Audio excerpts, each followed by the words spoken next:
તો હવે છોટાઉદેપુરથી જે તસવીર આવી રહી છે તે આપણે બતાવીએ। છોટાઉદેપુરમાં ભારે પવન સાથે ધોધમાર વરસાદ પડ્યો છે। છોટાઉદેપુર નગર અને આસપાસના ગ્રામ્ય વિસ્તારોમાં ધોધમાર વરસાદ પડ્યો। વીજળીના કડાકા ભડાકા સાથે અને ભારે પવન સાથે ધોધમાર વરસાદ તૂટી પડ્યો છે। વરસાદ વરસતાની સાથે જ વીજળી પણ ગુલ થઈ ગઈ। વાતાવરણમાં ઠંડક ફેલાઈ ગઈ છે। લોકોને ગરમીથી રાહત મળી ગઈ છે।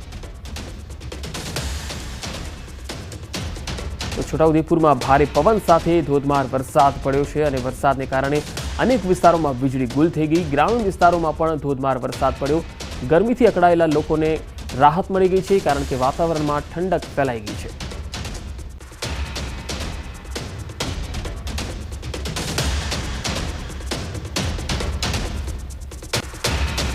હવે દક્ષિણ ગુજરાતની જો વાત કરીએ તો અહીં નવસારી જિલ્લામાં 2 દિવસના વિરામ પછી ફરી વરસાદના અહેવાલ છે। ભારે પવન સાથે વરસાદ શરૂ થતાં વાતાવરણમાં ઠંડક ફેલાઈ ગઈ છે। નવસારી, ગણદેવી, ચીખલી સહિતના અલગ અલગ વિસ્તારોમાં ભારે પવન સાથે વરસાદ ખાબક્યો। ભારે વરસાદને કારણે બિલીમોરા શહેરના મુખ્ય માર્ગો પર પાણી ભરાઈ ગયા। શહેરના મુખ્ય માર્ગ પર 1 થી 1.5 ફૂટ પાણી ભરાતા બિલીમોરા પાલિકાની પ્રી મોન્સૂન કામગીરીની પોલ ખુલી ગઈ। વરસાદને પગલે ખેતીમાં નુકસાનની ભીતિ સેવાઈ રહી છે।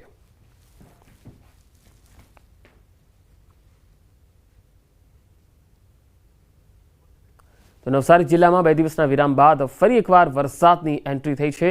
હવે વલસાડ જિલ્લાની જો વાત કરીએ તો વલસાડ જિલ્લાના વાતાવરણમાં પણ મોડી રાત્રે અચાનક પલટો આવ્યો અને ઝડપી પવન સાથે જિલ્લાના અનેક વિસ્તારોમાં ધોધમાર વરસાદ પડ્યો છે। હવામાન વિભાગ દ્વારા પણ વલસાડ જિલ્લામાં ભારે વરસાદની આગાહી કરાઈ છે અને જિલ્લામાં ભારે વરસાદ અને ઝડપી પવન ફૂંકાવાની પણ આગાહી હતી અને એ પ્રમાણે મોડી રાત્રે જિલ્લાના વાતાવરણમાં અચાનક પલટો આવી ગયો અને તોફાની પવન ફૂંકાયો। આથી થોડા સમય સુધી મિની વાવાઝોડા જેવો માહોલ સર્જાયો હતો। આ તોફાની માહોલમાં વલસાડના Tithal road, station road, civil road સહિત અનેક વિસ્તારોમાં ધોધમાર વરસાદ વરસ્યો। વલસાડની સાથે પારડી અને વાપીમાં પણ વાવાઝોડા જેવા માહોલમાં ભારે વરસાદ થયો। તો જિલ્લાના ઉમરગામ, કપરાડા અને અન્ય તાલુકાઓમાં પણ છૂટો છવાયો વરસાદ થયો। મોડી રાત્રે વીજળીના કડાકા ભડાકા સાથે તોફાની માહોલમાં અનેક વિસ્તારોમાં વીજ પુરવઠો ખોરવાઈ ગયો હતો।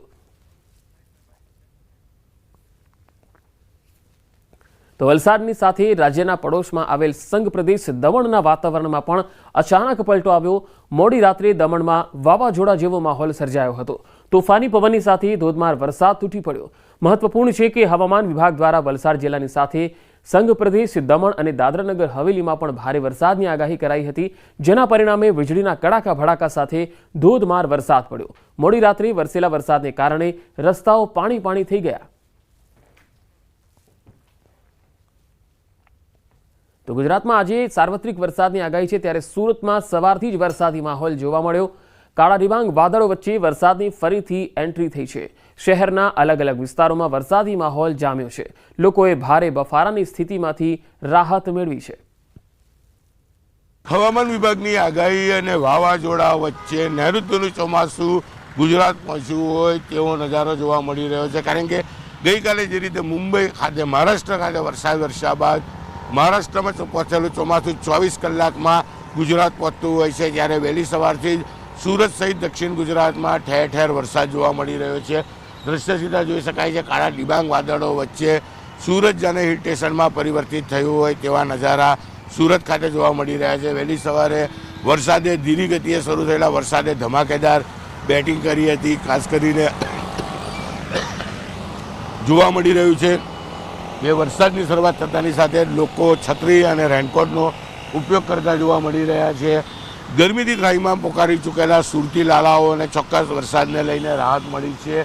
કહી શકાય કે આ વર્ષે ચોમાસું 10 દિવસ વહેલું હતું, પણ 10 દિવસ કરતાં વહેલો વરસાદ શરૂ થતાની સાથે લોકોને ગરમીથી મહદઅંશે રાહત મળી છે। જ્યારે બીજી બાજુ ધરતીપુત્રોમાં આનંદ છે, કારણ કે દક્ષિણ ગુજરાતનો સૌથી મહત્ત્વનો પાક ડાંગર નીકળી ગયા બાદ નવા પાક માટે વાવણી માટેની તૈયારી કરી રહ્યા હતા, તેવામાં આ વરસાદ પડતા ખેડૂત પુત્રોમાં એક બાજુ ચિંતા તો બીજી બાજુ આનંદ પણ જોવા મળી રહ્યો છે। ત્યારે દ્રશ્ય સીધા જોઈ શકાય છે કે કાળા ડિબાંગ વાદળો વચ્ચે સુરત હિલ સ્ટેશનમાં પરિવર્તિત થયું છે અને અત્યાર સુધી જે લોકો ગરમીથી ત્રાહીમામ પોકારી ચૂકેલા કોટનના કપડાં પહેરી ફરતા હતા તે હવે છત્રી અને રેનકોટ સાથે સુરતના રસ્તા પર જોવા મળી રહ્યા છે।